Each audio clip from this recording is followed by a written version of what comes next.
Eh, salut les amis, comment ça va? Je sais pas s'il y a une intro qui a été faite ce matin, mais là c'est samedi. Ouais, c'est samedi, ouais. J'ai pas fait d'intro moi? Non. Bibou non plus, je crois pas. Ouais, c'est samedi aujourd'hui. Et hier, on a eu pas mal de pluie. Donc dans ce vlog-là, je vais vous parler un petit peu d'arrosage, de l'eau, de notre consommation d'eau, de comment on gère notre eau, tout simplement. Hein, que ce soit dans le jardin ou dans la maison, je vais vous montrer un petit peu tout ça. Ça y est, il commence à faire chaud, voyez-vous. J'ai des marques là de bronzage ici. Et j'ai un t-shirt tout blanc sur le reste du corps. Hormis les avant-bras qui sont bronzés, voilà. Mais vous connaissez ça, messieurs et mesdames, hein, parce que voilà, on est tous logés à la même enseigne, sauf les gens qui se baladent en maillot de bain ou nus dans leur jardin. C'est ce que je vais faire de plus en plus pour essayer d'enlever cette marque de bronzage. Donc là, Bibou a trouvé un oiseau. Je vais vous montrer ça. Bibou a un oiseau dans la main. Pourquoi t'as un oiseau dans la main? J'ai entendu un pouc. Ah, c'est ça le poc que j'ai entendu? Alors, magnifique. normalement, il va repartir tout seul. Hein, il s'est juste tapé sur la Je l'ai fenêtre. enlevé, il est en plein soleil et à côté Il est du tout bleu. chat. Oui, il est magnifique.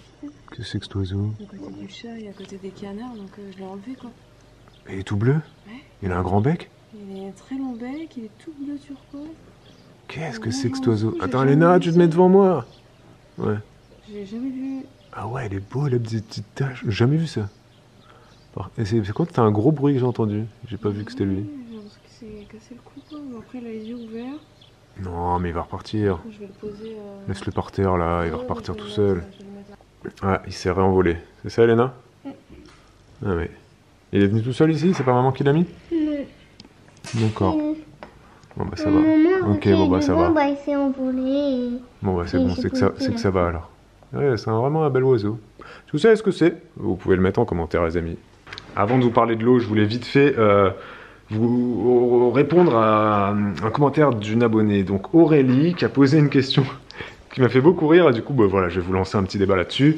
Elle me dit est-ce que vous avez un petit programme de vacances pour cet été?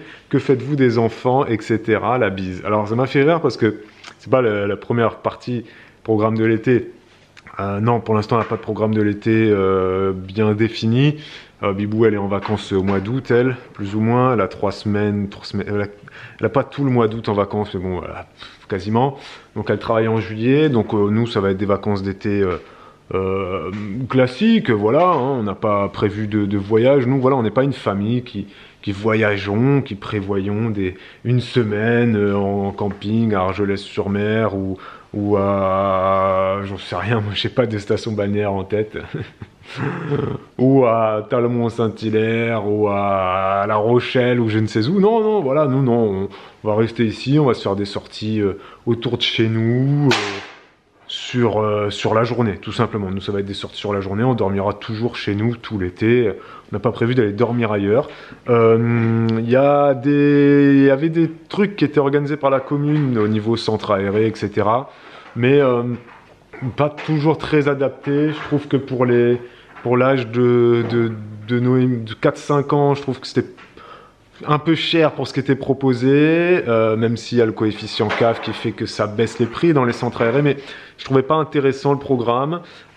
Et pour Elena, donc, elle a 6 ans, et c'est à partir de 7 ans qu'ils font des choses, et même pour les 7, 8, 9 ans, je trouvais pas super bien forcément adapter la programmation. Mais bon, quoi qu'il en soit, il rentre pas dans l'âge.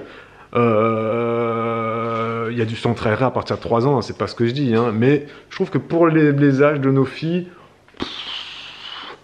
voilà, c'est pas non plus, voilà, ils feront des trucs avec nous et puis elles iront aussi chez papy mamie bien évidemment, on fera des choses on fera des choses comme ça. Mais moi ce qui m'a fait rire, c'est sa deuxième partie de commentaires, Aurélie qui dit qu'est-ce que vous allez faire des enfants? J'ai pas compris ce que tu veux dire par là. Ça veut dire quoi? Quel est le sous-entendu? C'est que pour toi, 2 mois de vacances avec tes enfants, c'est compliqué. Enfin, non, nous les filles resteront avec nous pendant 2 mois. Comme ça a toujours été en fait. Elles iront chez papy et mamie 3-4 jours, mais c'est tout en fait quoi. Nous on n'est pas une famille en mode faut qu'on organise 10 jours chez papy-mamie, ensuite 10 jours de colonie de vacances, ensuite 10 jours chez l'autre papy-mamie. Il y a des parents, c'est vrai, ils font ça. Ils ont un planning pour leurs enfants où en fait ils font des vacances, ils créent des vacances à leurs enfants l'été. Mais des fois, à en oublier le fait que il faut aussi qu'ils s'incluent eux-mêmes en tant que parents dans ces vacances-là. Parce que c'est super de dire je vais mettre mon enfant pendant une semaine au centre aéré, ensuite une semaine en colonie de vacances, ensuite tu vas partir une semaine avec les scouts, ensuite tu vas partir 10 jours chez papy et mamie, et puis avec papa-maman, on va faire 3 jours à Center Park. Enfin, tu vois, il y a un décalage, quoi. Moi, je suis plus dans le truc de dire il y a 2 mois d'été, ça fait 8 semaines. Tu peux passer 7 semaines avec ta famille, avec tes parents, avec tes frères et tes sœurs. Une semaine chez papy et mamie, pourquoi pas. Voilà, moi c'est mon point de vue. C'est mon point de vue. Évidemment, voilà, nous, on peut se permettre de faire ça parce que là, on a choisi le travail qu'on a choisi. Mais bien évidemment, les parents qui ont que 3 semaines de vacances l'été. Tout le monde n'est pas professeur des écoles ou créateur de contenu sur Internet. Donc dans ce cas-là, évidemment, le centre aéré est une très bonne solution. Je ne suis pas en train de dire le contraire. Moi, je suis juste en train de dire cette fameuse formulation, qu'est-ce que vous allez faire des enfants? C'est pas la première fois que je l'entends. Et en fait, pour moi, des enfants, c'est pas un... En fait, c'est pas un poids, quoi. C'est ça que je veux dire. C'est pas genre t'es pas en mode mais qu'est-ce que je vais faire d'eux, tu vois. C'est pareil quand l'école ferme, quand il y avait le Covid ou que les profs sont malades ou qu'il y a des grèves ou quoi, les parents ils sont là, ils disent mais qu'est-ce que je vais faire de mes gamins? Je dis c'est tes enfants, tu les gardes avec toi. Tu sais ce que je veux dire? Si tu les emmènes au travail, si t'as pas d'autre solution. Moi, je suis déjà allé au travail de mes parents à une époque, je me rappelle quand j'étais petit. Et si l'employeur ne veut pas que tu emmènes ton enfant au travail, tu dis à ton employeur, comment je fais, moi? Voilà, la maîtresse, elle est malade. Enfin bon, quand la maîtresse est malade, normalement, l'école garde l'enfant. Mais on va prendre un autre exemple. Je sais pas, moi. Votre enfant est malade, tout simplement. Votre enfant est malade. Il a la gastro. Il est en train de vomir. Vous n'allez pas travailler. Il y a toujours ce truc, des fois, qu'est-ce que je vais faire de mon gosse, mon gamin, ces expressions-là, tu vas faire quoi du gamin? Je dis, si tu le gardes avec toi, je sais pas, moi, Voilà, j'ai ouvert un gros sujet, vous avez vu, là, c'est d'une question anecdotique de la part d'Aurélie, c'était juste pour voilà, formulation de phrase qu'elle a pu faire, qui m'a amené à cette réflexion très longue de 5 minutes 47. Donc, je vous laisse là-dessus. Et dites-nous en tout cas en commentaire ce que vous allez faire de vos enfants cet été. Si vous comptez passer un bon été. Et attention, on n'est pas obligé de partir loin pour passer un bon été. On peut profiter de son jardin, profiter de ses enfants, rire avec ses enfants, jouer avec ses enfants. Et si on n'a pas d'enfants, on peut jouer tout seul aussi. On peut aller dans un parc. On n'est pas obligé de se payer des vacances ultra chères, aller à Miami ou aller en Tunisie ou en Croatie ou en Égypte. Non, non, non. Restez chez vous. Allez dans les parcs qui sont gratuits. Allez au bord des rivières, au bord des lacs. Faites du vélo, faites du jardinage, jouez avec vos enfants. Vous n'êtes pas obligé d'aller dans des endroits qui coûtent très cher pour vous faire plaisir l'été. Notamment une semaine de camping à 2000 € à Argelès-sur-Mer. Ce n'est pas quelque chose de primordial. Vous pouvez kiffer en vous payant un truc beaucoup moins cher. La mer, c'est pas forcément quelque chose. On pense souvent que la mer, ça fait rêver les enfants, etc. Non, non. Allez au bord des rivières, au bord des lacs. Et l'eau n'est pas non plus primordiale pour passer de bonnes vacances. Voilà, je terminerai là-dessus. Il y a plein d'autres choses à faire. Qu'est-ce que vous allez faire pendant ces vacances?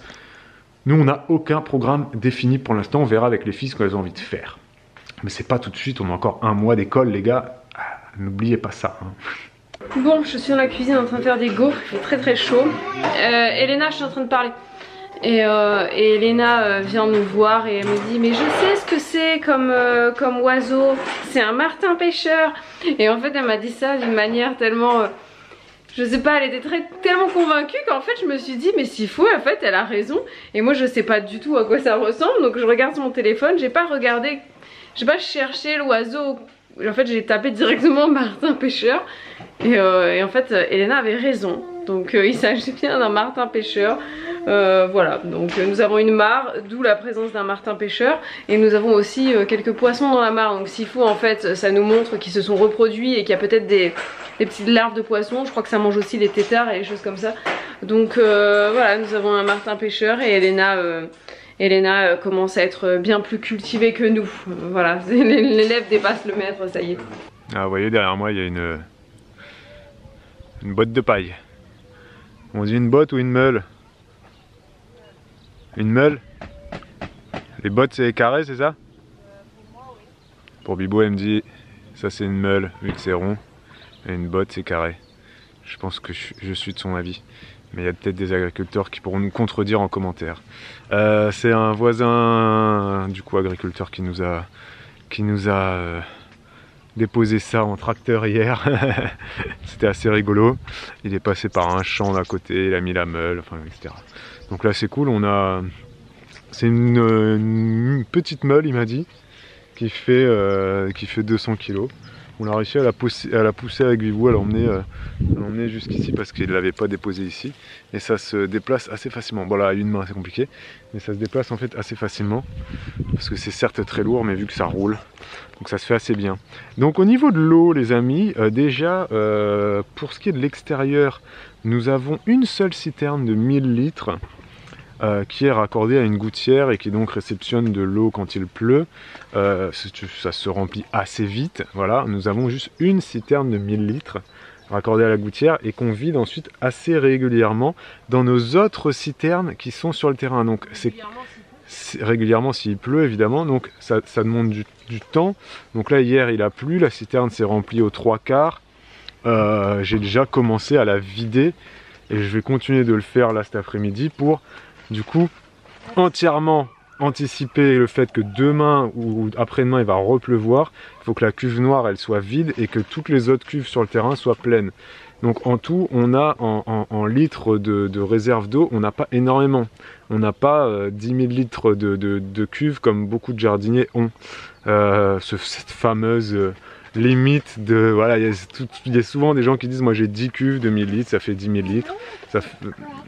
Nous on ne l'a pas, on a en tout on doit avoir 3000, attends on a 500, on a des demi-cuves après, des demi-citernes de 500 ou de 700 litres, et plus on a plusieurs poubelles noires qui font 80 litres, on doit avoir 3000 litres de stockage, ce qui n'est pas assez, mais on fait avec. Donc là, moi j'ai une pompe, je pompe une pompe, voilà, une pompe vide cave là, et ma cuve noire je la vide comme ça. Ça me prend allez 15 minutes, je la vide en 15 minutes, je remplis les différentes citernes du terrain et ensuite on arrose à l'arrosoir. Pour l'instant on met l'arrosoir dans les cuves, tac, et on arrose comme ça. Voilà, on n'arrose pas au tuyau d'arrosage. L'été quand il fait très chaud, on branche directement un tuyau d'arrosage avec un disperseur, un aspergeur, un genre de brumisateur, vous savez, le genre de trucs comme ça hein, que tu trouves un peu n'importe où. Et on asperge la serre, et ça c'est quand vraiment il fait très chaud, c'est plus pour refroidir un peu les feuilles, et puis aussi pour refroidir la bâche, etc. Mais ça c'est vraiment en cas de grosse canicule. Donc ça c'est pour notre stockage d'eau pour l'extérieur, donc c'est vraiment pas... encore très au point. À savoir aussi que pour la serre, donc on a des cuves qui sont positionnées à différents endroits du terrain pour qu'on n'ait pas trop à portée d'arrosoir. C'est pour ça, on a besoin d'arroser cette partie-là, on a juste 1 mètre à faire, on a une cuve qui est à côté. L'idée c'est ça, c'est de mettre des cuves un peu partout sur le terrain pour pas avoir à porter trop d'arrosoir et pour pas avoir à faire trop d'efforts physiques. Il y a ensuite un système de goutte à goutte que je dois installer en haut de la serre. Vu qu'on a une petite pente, ça se voit peut-être pas là. Ça se voit un petit peu quand même, on a un terrain qui est en légère pente. Donc moi mon idée c'est d'installer une cuve là avec un système d'arrosage goutte à goutte de la marque Iriso. Je vous en avais parlé dans un vlog précédent. C'était pour les tuteurs à tomates en cage. Ils ont des gouttes à gouttes qui sont très simples d'utilisation, très simples d'installation. Et donc l'idée ça serait de mettre une cuve là, percée avec un goutte à goutte qui puisse arroser les allées. Au goutte à goutte, voilà, pour qu'on n'ait pas plus trop à s'occuper de la serre. Pour l'instant, on n'arrose pas énormément, même si on a eu un mois sans pluie, je le rappelle, on n'a pas arrosé beaucoup. Pourquoi est-ce qu'on a pu se permettre de faire ça? Parce qu'on a un terrain qui est argileux. Voilà, c'est pas le cas de tout le monde. Il y en a qui ont des terrains qui sont beaucoup plus secs, avec beaucoup plus de rocailles, ou du sable, ou de la roche tout simplement. Donc c'est pas du tout le même type de culture. Voilà, nous c'est un terrain qui est argileux, donc qui va garder l'eau, qui va ensuite, quand il va sécher, c'est le gros problème, il va s'écarter. Gros problème, ça c'est le gros problème pour les maisons, etc. Les terrains argileux, c'est pas super bien quand c'est gorgé d'eau et ensuite très sec, les terrains se dilatent et ça peut faire péter les maisons. Voilà, d'autant que là, en ce moment, il y a de plus en plus de grosses sécheresses, même dans le nord de la France, là où... Bref, vous avez compris. Donc les terrains argileux, malheureusement, bon, on espère tous les gens qui ont des terrains argileux, que tout se passe bien pour les constructions en dur, mais bon, voilà, c'est un autre sujet. Donc les terrains argileux, eux, bah, ça va, ils gardent quand même bien l'humidité, et Bibou aussi, elle a fait les choses pour bien faire ses semis, pour avoir des plants qui sont robustes, qui sont solides, qui sont en bonne santé. Donc les plants sont allés chercher en profondeur l'eau, etc. Donc nous on arrose quand même très peu. Franchement, on doit arroser une fois par semaine, quoi. Voilà. Le grand max, et encore on n'arrose pas tout. Il y a des choses qu'on arrose quasiment jamais, parce qu'il n'y en a pas besoin, parce que le plant va faire l'effort d'aller chercher en profondeur, et parce que pour l'instant on n'est pas en période de canicule. Donc même si on a des températures qui sont montées à 28 degrés, ça va encore. On n'est pas sur de la canicule où il fait 30 degrés la nuit et 35 degrés, voire 40 degrés la journée. Ça on verra pour cet été. C'est ce que tu as fait là, Bibou, là, ici là? C'est ce que tu as fait là dans le chariot? Non, c'est des anciens, ça. Ça c'est des chou kale. Ça c'est du chou kale violet, ça je reconnais. Et ça c'est quoi ceux-là? Ça c'est des choux cabus. Les feuilles rondes là, ouais. Ça va faire un gros chou. Ah oui, chou ça c'est chou kale, j'ai ouais. pas encore planté, tout ça c'est encore des choux kale aussi. Et ils sont violets, ceux-là, ils sont jolis, hein. T'as fait ça là? Tu viens de faire ça là? Non, ça j'avais fait ça il y a... Ah, d'accord. Non, là je suis en train de faire des boutures. En train de faire des boutures, oui. D'accord. Je vois derrière les maïs, ils me font toujours planer ces maïs. Les trucs qui font... C'est Tarzan. Ah Noémie, ouais, je la filme pas trop parce que ouais, c'est Mowgli quoi. Elle est en culotte là, en culotte à quatre pattes. Attends, je vais filmer ça, attends. Il y a les maïs là, donc il y en a 4 là qui sont quand même pas mal, hein. Est-ce qu'il y a du fruit dessus? Enfin, est-ce qu'il y a déjà des épis qui vont sortir là? Je les ai pas trop. Est-ce que tu as vu les fleurs? Les fleurs mâles, mais... Les fleurs mâles, c'est ce qui est là-haut là? Ouais. C'est ça là? Ces trucs là, ça c'est les fleurs mâles? Et puis après la fleur femelle, elle va sortir... Tu l'as pas vu encore? Sortir d'une interstice quoi. Je sais pas si lui il en a... Je sais pas s'ils font plusieurs épis ou pas en fait. Ça dépend des variétés. Ah, il y a des maïs qui font un épi, il y en a qui font plusieurs épis? Oui. Sur le même pied? Un, deux en fait, tu vois, ça dépend des... Ah d'accord, ça dépend des variétés. Ouais, et je m'y connais pas très bien en maïs moi.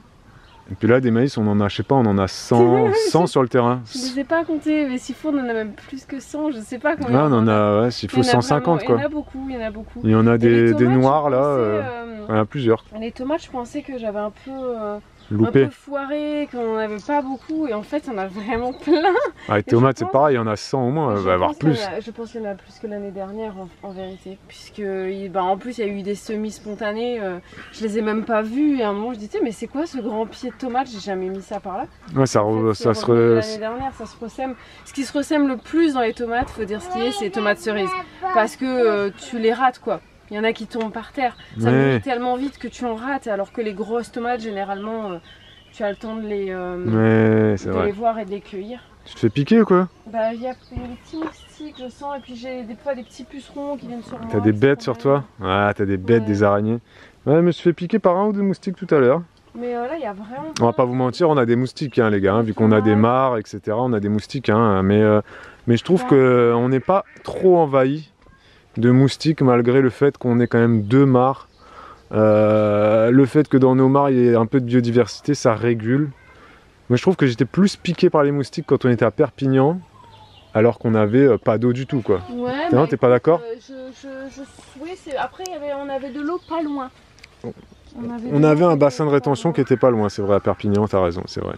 Mais là... J'ai une courge qui est arrivée dans la serre, je ne sais pas comment, je sais plus si je l'ai dit. Alors Bibou, elle aime bien féconder comme ça à la main, mais pour revenir sur une question d'une abonnée aussi, c'est pas obligé, hein. C'est pas obligé. C'est donner un petit coup de pouce à la nature, voilà. C'est une abonnée d'ailleurs, c'est elle qui m'avait envoyé les vidéos sur la faux. Ah ouais. Et elle disait qu'avec son mari, il se lance un peu, voilà, il commence à cultiver, il s'intéresse beaucoup à la permaculture, etc. Elle se demandait pourquoi tu fécondes, quoi. Non, bah t'es pas obligé, hein. Franchement, faut juste tester, quoi. Pour moi, si je vais comparer à quelque chose, c'est exactement le même principe que de suivre son cycle d'ovulation quand tu vas avoir un bébé. Ouais. Tu vois, à quoi ça sert? C'est un petit coup de main en plus, quoi. Oui, voilà, c'est ça. Tu le fais. Si tu sais que c'est la bonne période, tu augmentes tes chances. Si tu fais ça quand tu veux, bien sûr, c'est pareil, parce que là, il y a plein de fleurs. Il y en a plein, en fait, qui vont être fécondées par les abeilles, et d'autres, non. Mais je trouve qu'il y a moins d'abeilles que l'année dernière. Il y a moins d'abeilles que l'année dernière. Il y a moins de butineurs. C'est quelque chose qu'on remarque, pas que ici, en fait. Donc, l'année dernière, je me rappelle, dans la serre, il y avait au moins 4 ou 5 bourdons qui étaient tout le temps là. Après, là, j'ai des c'est léger, quoi. Beaucoup dans les mufliers. Donc là-bas, il doit y en avoir. Après, il y a les petits butineurs minuscules. Ça, si je peux revenir sur cet aspect-là, les mufliers, donc ça, là. Ces fleurs-là, c'est vraiment des trucs à avoir dans un potager, je trouve, parce que ça attire énormément les pollinisateurs. Donc, c'est un atout dans le potager. Hein. Si tu as des abeilles, tu auras des... Les pollinisateurs, c'est pas que les abeilles. Vous avez les bourdons, évidemment, et vous avez les petits cirfes aussi. Les petits cirfes, c'est des genres d'abeilles. C'est ça, là. Ouais, c'est tout petit. C'est vraiment tout petit. Ça, c'est un peu plus gros. Ça ressemble à une... C'est plus petit qu'une mouche, hein. Ça ressemble à une guêpe, un peu, mais en miniature. Mais c'est vraiment miniature, quoi. Ouais. Puis il y a les papillons aussi. Les papillons, oui, c'est sûr. Les papillons, donc là par exemple, j'ai des carottes, donc du coup j'ai des chenilles macarons dessus. Ah, et là le cerf. Elles ont beaucoup mangé les feuilles, mais bon, j'ai toujours des carottes, c'est pas un problème. Et puis après elles deviennent papillons et elles viennent butiner d'autres trucs et ça permet aussi de polliniser pas mal de choses. C'est vrai, je trouve qu'au printemps, il n'y avait pas des masses de butineurs. Non, il n'y avait pas beaucoup. De pollinisateurs, pardon. Ouais, des butineurs. Ouais, c'est ça, ouais. C'est la même chose. Bon, après, tu me diras, hein, la Terre, la planète va moins bien. Mais bon, voilà, cultivez chez vous, plantez des arbres, mettez de la verdure chez vous, mettez des fleurs, les gars. Vous n'êtes pas obligé de faire un potager pour sauver la planète, hein. Mais plantez des fleurs, plantez des arbres, voilà. Faites des choses, quoi. Voilà. Faut que tout le monde fasse un petit peu quand même, quoi. Ça pousse bien, hein. Tomates, là, tomates, ça y est, elles arrivent en haut de la serre, hein. Il faut que je l'attache. Ça sent la tomate de ouf. C'est parce que je viens d'attacher un truc et au niveau de l'eau dans la maison, ça je ne vous l'ai pas dit, nous avons 3 postes, j'arrive Olivia, 3 postes de réserve d'eau, comment on pourrait dire ça? On récupère l'eau de 3 façons. Dans la douche, on a un arrosoir dans lequel on va mettre notre pommeau de douche le temps que l'eau chauffe. Voilà, le temps que l'eau chauffe, vous savez, voilà, l'eau froide qui est du début, même si moi je commence à l'utiliser de plus en plus pour me laver. Je prends pas de douche froide l'hiver, mais en été j'essaye de plus en plus. Donc là je recommence. Donc moi l'eau froide je vais l'utiliser pour me laver, mais Bibou et les filles pas trop. Quoique Olivia aime bien aussi. Mais voilà, donc pour Bibou, surtout, elle a son petit arrosoir qu'elle remplit le temps que l'eau chauffe. Voilà, donc déjà comme ça tu perds pas d'eau. Ensuite, deuxième poste où on récupère l'eau, c'est au niveau du chauffe-eau, du ballon d'eau chaude. Vous savez, sur les ballons d'eau chaude, vous avez toujours un peu d'eau qui s'écoule via la valve de sécurité. Ça s'écoule pas beaucoup, ça va pas te remplir un arrosoir de 10 litres en 24 heures. Nous, notre arrosoir, enfin c'est 11 litres un arrosoir, notre arrosoir de 11 litres se remplit en 3 jours et demi. Voilà, mais au lieu que l'eau de cette fameuse valve de sécurité, tous les chauffe-eau perdent un peu d'eau comme ça, c'est un peu du goutte à goutte, c'est justement pour, je sais plus pourquoi le plombier m'avait expliqué, je sais rien, je pourrais plus vous expliquer. Si en commentaire il y a un plombier qui veut redonner la définition, je sais plus si c'est pour éviter que le ballon explose ou j'en sais rien. Mais bon bref, il y a ça pour tous les trucs. Au lieu que cette eau là elle tombe dans le total égout là, on récupère directement l'eau dans un arrosoir Donc on a 10 litres d'eau plus ou moins tous les 3 jours. Voilà, c'est pas grand chose, mais c'est déjà ça. Au moins c'est de l'eau qui n'est pas perdue. Et troisième chose, quand on rince les fruits et légumes, ou quand on doit passer nos mains sous l'eau, on a un petit bac juste au-dessus de l'évier. Donc on récupère l'eau, et ensuite l'eau on la met dans un plus gros seau, et que je transporte ensuite dans une cuve à l'extérieur. Donc ça, mine de rien, ça se remplit assez vite.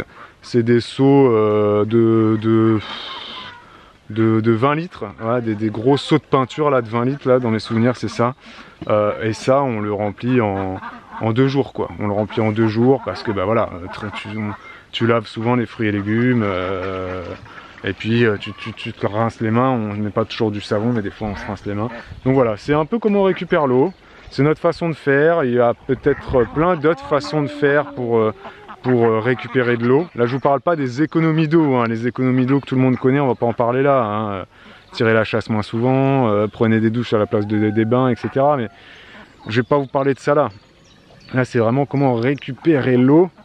Il y a plein d'autres façons aussi. Peut-être que vous pouvez en commentaire donner toutes vos astuces pour gaspiller le moins d'eau possible. C'est vraiment super important ça. Donc j'espère que nos petites astuces vous ont aidé, vous aideront. À vous les commentaires. Ciao ciao les amis. Alors les petits canards. Bon ils grandissent plus, hein, c'est bon, ils ont fait leur taille. Hein, ils ont fait leur taille. Ils ont leur taille adulte là je pense. Hein. Vous en avez ou quoi? Et effectivement, comme vous l'avez dit Bibou, on en a 2 qui ne sont moins élancés que les 2 autres. Hein. Donc on a probablement 2 qui ne sont pas 100% coureurs indiens. Il y a peut-être eu un croisement entre le papa et la maman. Hein, mais bon, on va pas en vouloir à la personne qui les vendait sur le bon coin. Hein. C'est le jeu. Hein. Alors ils vont là-dedans alors qu'ils ont une mare immense. Ne me demandez pas pourquoi, des fois ils vont dans la mare, des fois ils ont besoin de cette bassine. Bref, je ne peux pas vous dire pourquoi. C'est chaud là, Bibou, hein? Hein? Ouais, c'est chaud. On va peut-être rentrer parce que ça va bientôt être l'heure du goûter là. Non? Voilà comment on m'appelle. Ça c'est pour me dire, t'es viens. Non, mais je te dis juste que c'est bientôt l'heure du goûter, parce que t'as pas la notion du temps. Donc il va bientôt falloir rentrer. Voilà! Oh bah dis donc! Hop, ça s'en va là. Hop, oh bah il décolle lui. Il faut se calmer quand même. Hein. Ça c'est quand ils sont contents. Normalement les coureurs indiens c'est pas censé voler. Donc on espère que ceux qui sont croisés ne vont pas décoller un jour. Mais ils laisseront pas leurs copains. Il y en a 2 c'est sûr, c'est des purs coureurs indiens, ils voleront pas. Mais alors le noir et le blanc là, comme vous l'avez vu, le noir il décolle. Hein. Bah oui, bah oui. Hop. Oh là là. Vous avez une mare les gars qui est immense. Les mecs ils vont dans une bassine action quoi. Je te jure. Il n'y a pas la place pour 4? Mais si, serrez-vous les gars. Serrez-vous, hein, il y a la place. Hein. Après c'est et vous avez une marque immense avec plein d'eau. Mais si, il y arrive. Bon allez, ciao ciao.